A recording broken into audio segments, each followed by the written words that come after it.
होता जाएगा, कम होता चला जाएगा। इन्वेस्टमेंट ऑब्जेक्टिव्स, जो व्यक्ति डेट पे निवेश करता है उसको रेगुलर इनकम चाहिए, और जो व्यक्ति इक्विटीज पे निवेश करता है दोस्तों, ये व्यक्ति कौन होता है?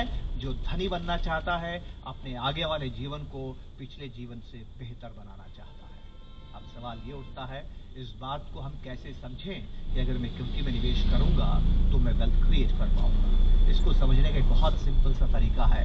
हम पहले तो ये देखें इतिहास में क्या हुआ, और फिर हम ये देखेंगे कि भविष्य में क्या होगा। आप देखिए इतिहास में क्या हुआ। एक चार्ट मैं आपके सामने रख रहा हूँ, हिस्टोरिकल रिटर्न्स है। ये किसी एक म्यूचुअल फंड का रिटर्न नहीं है। इस ग्राफ को न किसी म्यूचुअल फंड ने बनाया है, इस ग्राफ को बनाने का काम किया है क्रिसिल ने। क्रिसिल कौन है?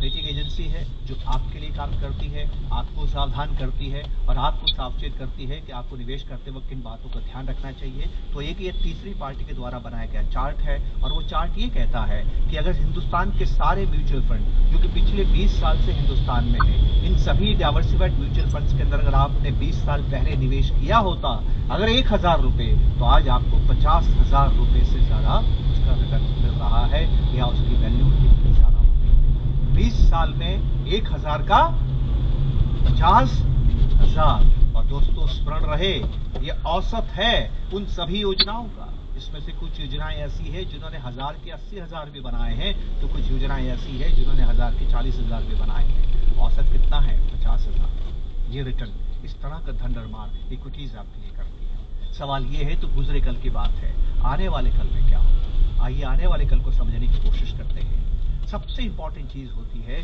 कि व्यापार की कीमत क्यों बढ़ती है, एक व्यापारी को मुनाफा क्यों होता है।